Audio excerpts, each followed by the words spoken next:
I thought I'd have more time.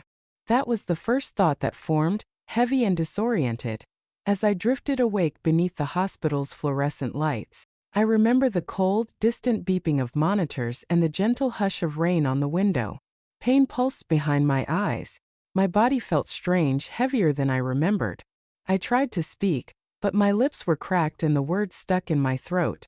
At first, all I wanted was reassurance. Any simple proof that the world I'd left was still waiting for me. But the silence from Tom and the tension in my attorney Alan's face told me something was wrong, even before I could piece the days together. I lay there, floating in and out of sleep, clinging to half memories. The house on Hawthorne Street, the oak floors I refinished myself, the table where Tom and I once planned out our future on napkins and takeout menus.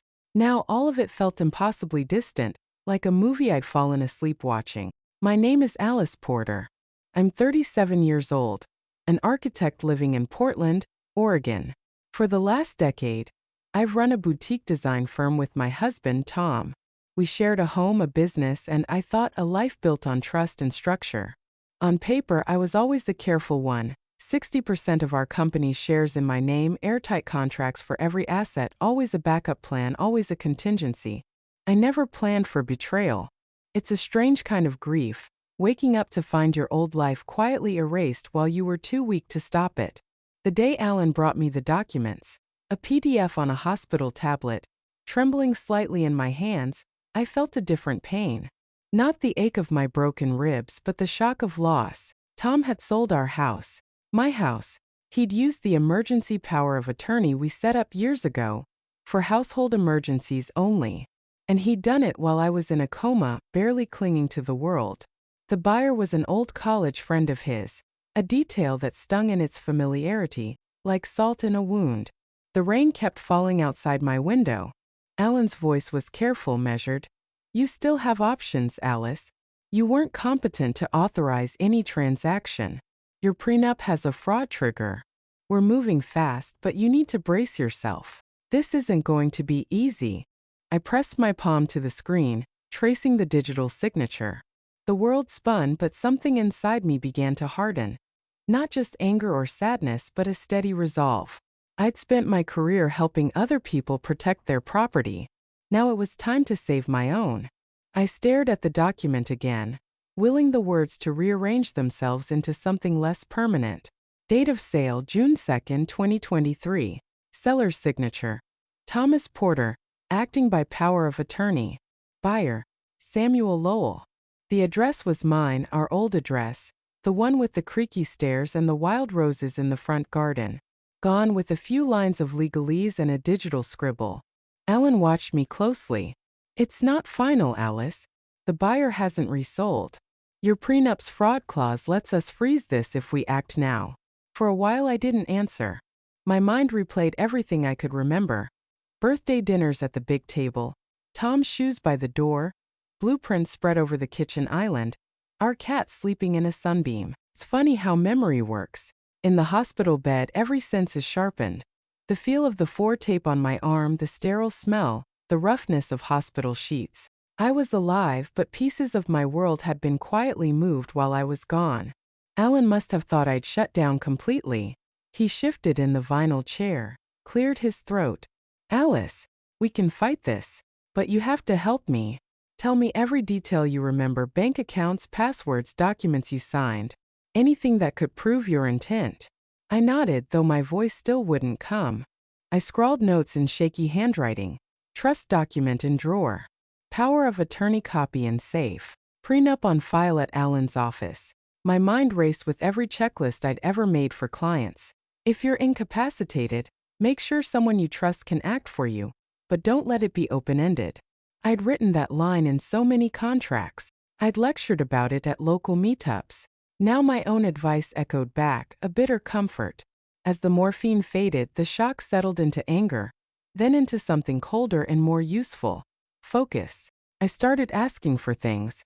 The minute I could sit up, I demanded a printout of every property transaction filed in my name during my hospitalization. The nurse looked at me like I was delirious. Most people just want ice chips, she said. I need the register. I insisted, my voice rough but steady. The printout came hours later, delivered by Alan, who looked both proud and worried. "You're still you," he said quietly, as he handed over the thick folder. "Thank God." Inside was the proof. Tom had signed off on the sale 3 days after my second surgery.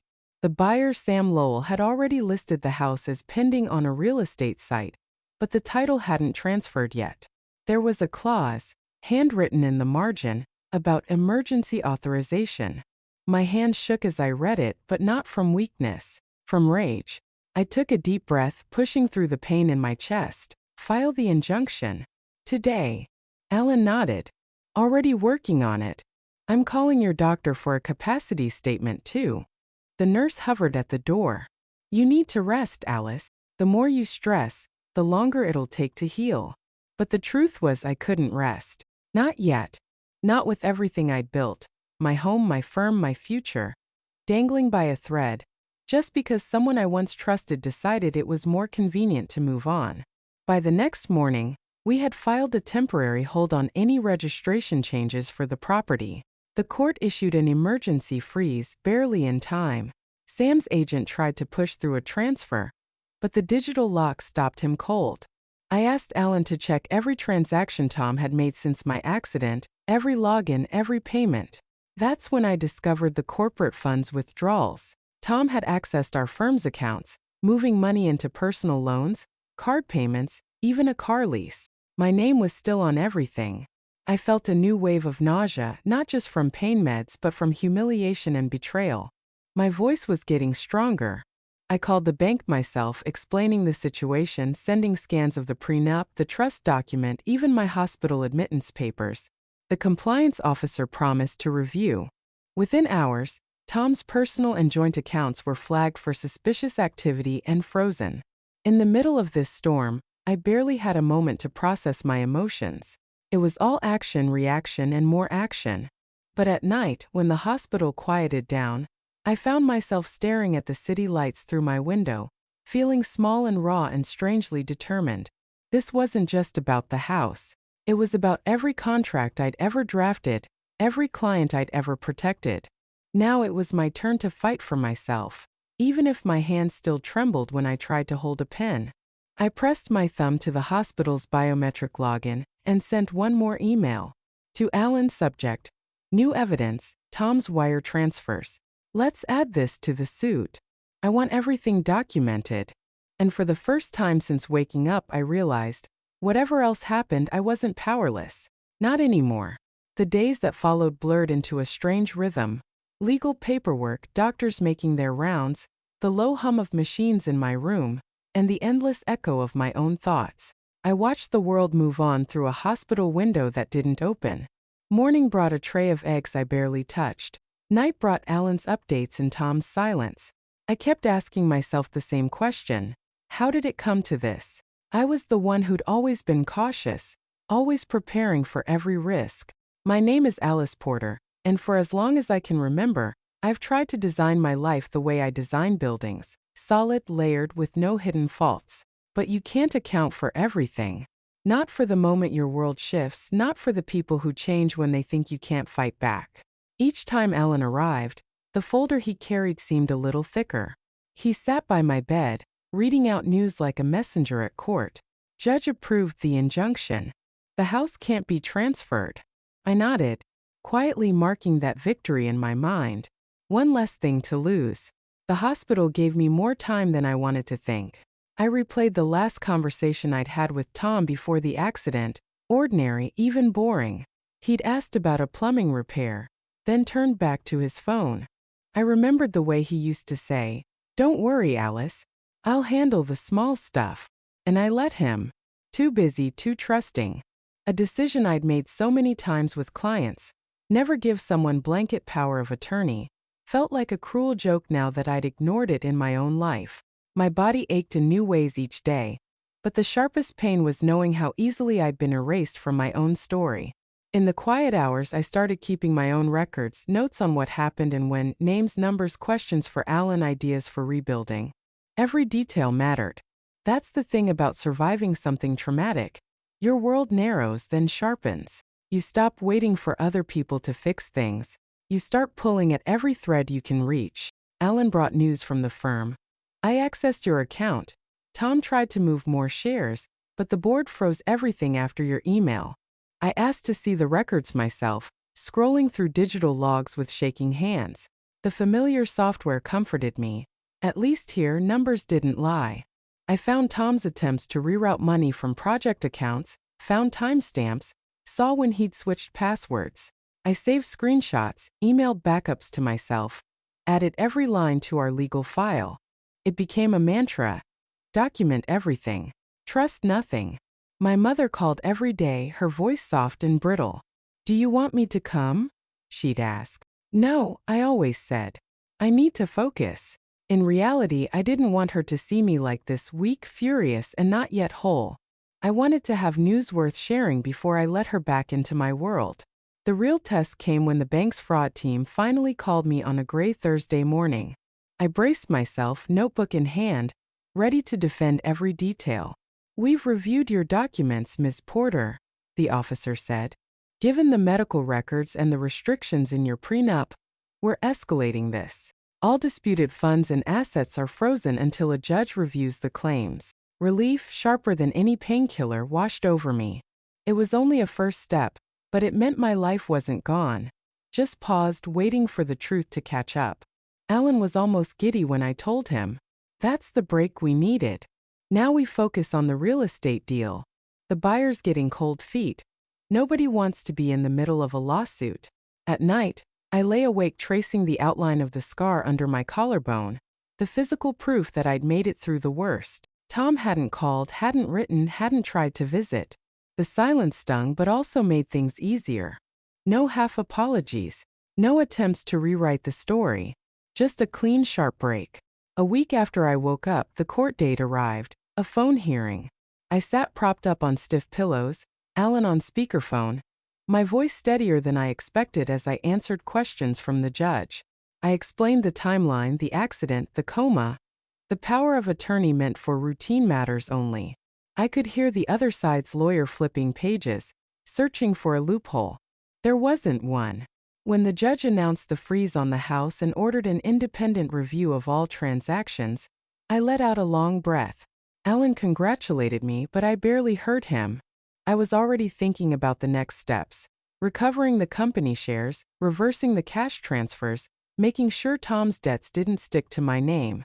The battle was only beginning. But for the first time since opening my eyes, I felt a spark of the old Alice, the one who solved problems, built things to last, and never let someone else write her ending. And that was enough for now. Recovery isn't just physical. Lying in that hospital bed, I realized how quickly the definition of home can shift. My house, the one I'd designed room by room, where every corner carried a memory, now existed in limbo, trapped between legal briefs and strangers' decisions. I'd always believed that structure brought safety, that if you followed the rules and drew the lines clearly, nothing could really fall apart. That belief felt naive now. I was living inside a blueprint gone wrong. Each morning, a different nurse brought fresh linens and checked my vitals. I memorized their faces, found comfort in the routines, but behind every small talk about the weather, I heard a silent question. "How are you holding up?" I answered politely, but never honestly, because I didn't really know. Alan came by almost every day now, carrying new files, new updates. One morning he brought coffee, black, no sugar, just the way I like it. "You should try to eat," he said gently, noticing the untouched breakfast tray. "We're making progress." I tried to smile. "Progress is relative," I replied. "You ever think how quickly everything can be taken away, Alan? Not just stuff, identity. Who you are when you're not running the show anymore." He paused, searching for the right words. "You're still running this, Alice, just from a different office." Later that afternoon, I made my first call to the real estate registry. I listened to the clerk's bored voice as she walked me through the request process for certified transaction records. I spelled my name twice, recited my birth date, and tried to keep my hands from trembling. When she finally confirmed the sale date, 3 days after my surgery, while I'd been intubated and unconscious, I felt my heart sink, then harden. This wasn't just a misunderstanding. It was calculated. I pressed for every detail, making notes for Alan and our case. The hardest part wasn't the legal battle. It was the betrayal. Tom and I had argued plenty over the years, about money, about the firm, about the pace of life, but nothing that could have prepared me for this. I replayed our last anniversary in my mind, the quick dinner at the bistro down the street, his toast to the next chapter. My laughter as I offered a mock serious, "Just don't surprise me, okay?" The irony made my throat tighten. Sometimes late at night, I'd catch myself bargaining with fate. If only I'd checked the legal limits of that power of attorney one more time. If only I'd left stricter instructions with the firm. But the truth was, you can't prepare for every kind of disaster, even if you're trained to see the cracks in every foundation. Days turned to weeks. My walking improved, and the doctors talked about sending me home, wherever home was now. My mother sent texts every morning, promising soup and quiet company when I was ready. I kept putting her off. I needed to step into the ruins myself before letting anyone else see them.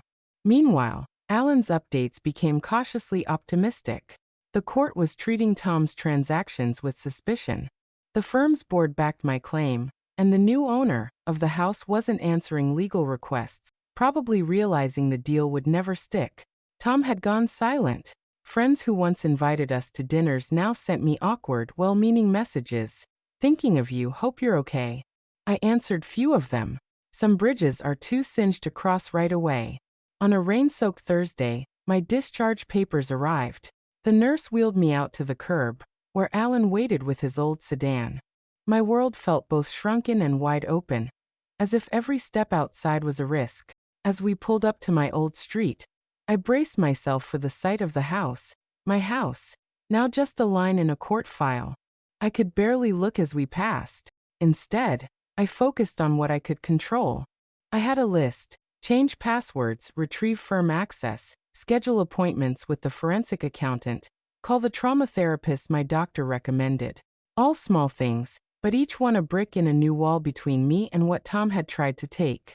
The day after I got home, I sat at my kitchen table, now stripped of most of Tom's things, and opened my laptop. For hours, I dug through transaction histories, flagged transfers, drafted affidavits, and reread every line of our marriage agreement.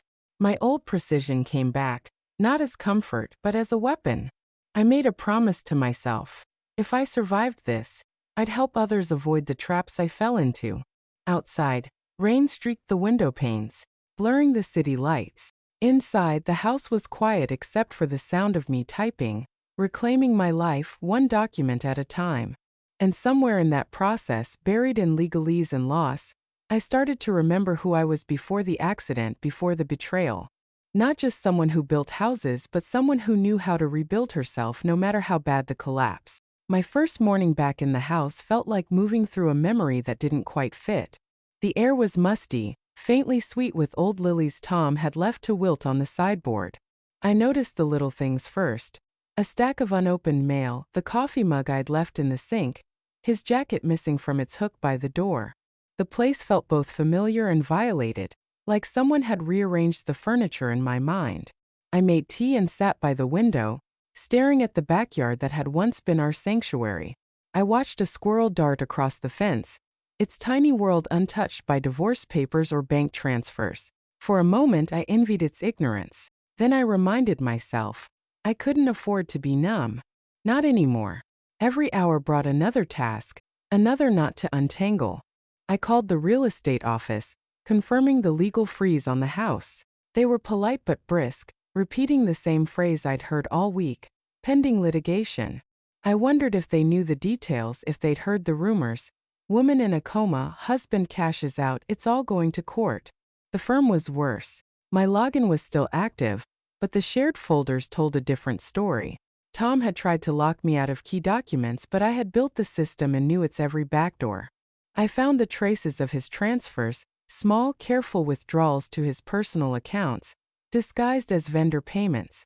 I documented everything, folder by folder, naming files with dates and keywords I wouldn't forget. Each click made my anger colder, sharper. In the evenings after Alan left, I would walk the perimeter of the house, checking every window, every door. The habit was part safety, part ritual, proving to myself that the place was still mine. Sometimes I'd find myself talking out loud, half to the walls, half to Tom's ghost. You thought you could erase me. But you don't know what it's like to build something from scratch. You don't know what it means to fight for it brick by brick. Sleep was hard. I'd wake at 2 a.m. with the echo of hospital monitors in my ears, my mind racing with questions. What if I hadn't woken up in time? What if Tom had managed to sell everything before the paperwork caught up to him?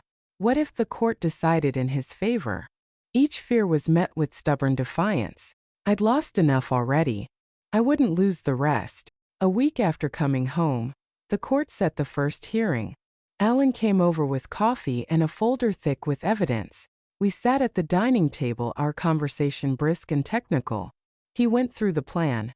Present the marriage contract, the medical records, the bank statements, call in the forensic accountant, push for an immediate freeze on Tom's remaining assets. I listened, took notes, asked questions.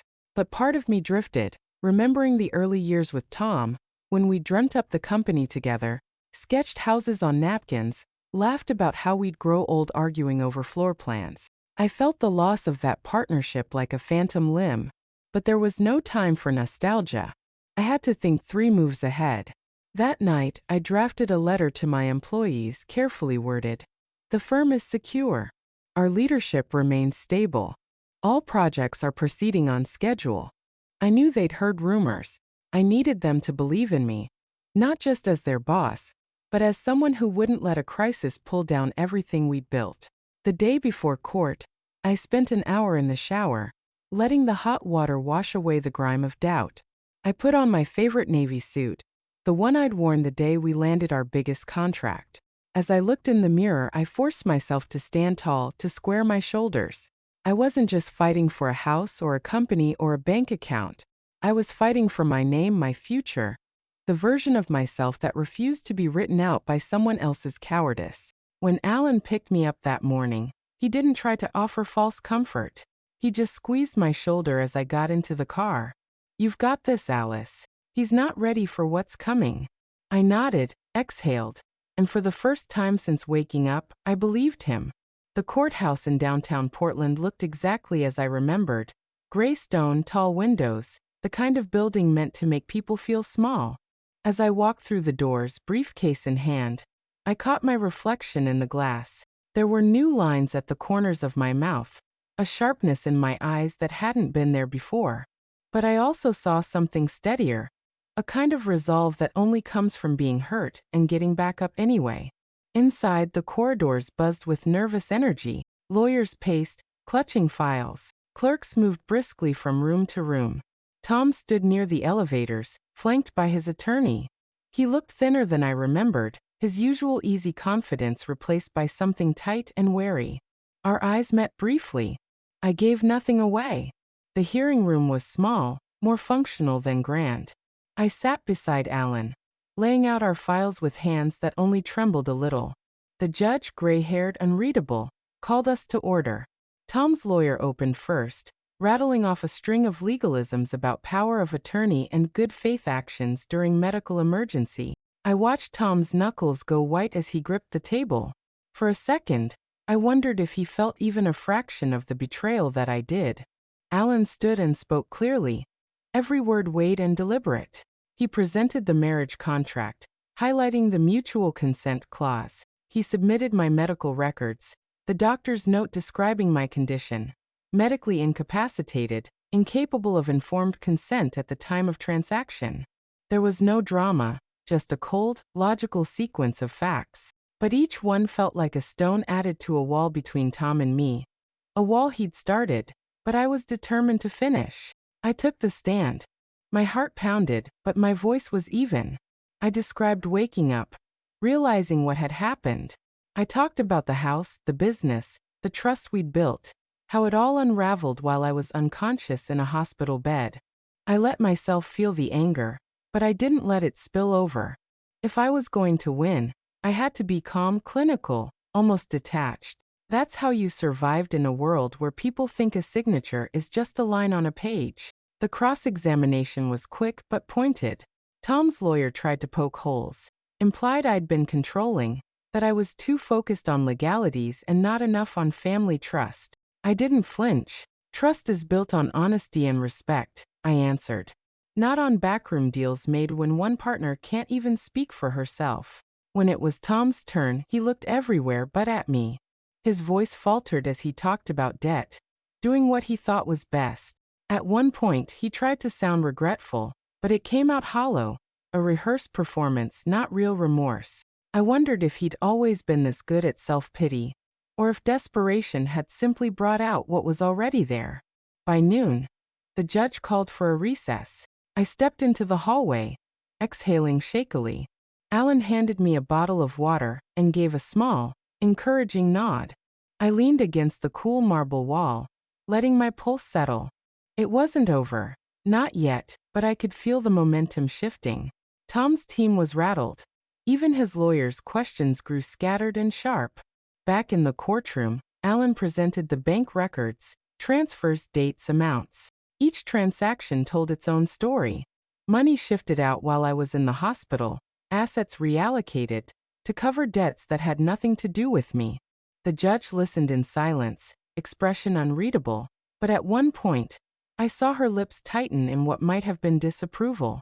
I watched Tom squirm in his seat.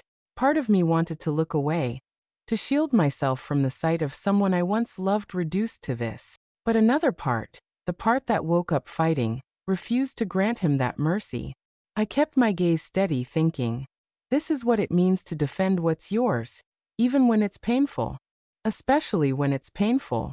When the judge finally spoke, her words were measured but firm.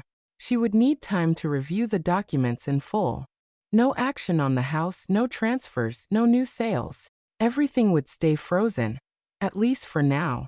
Outside, the sky was pale and cold.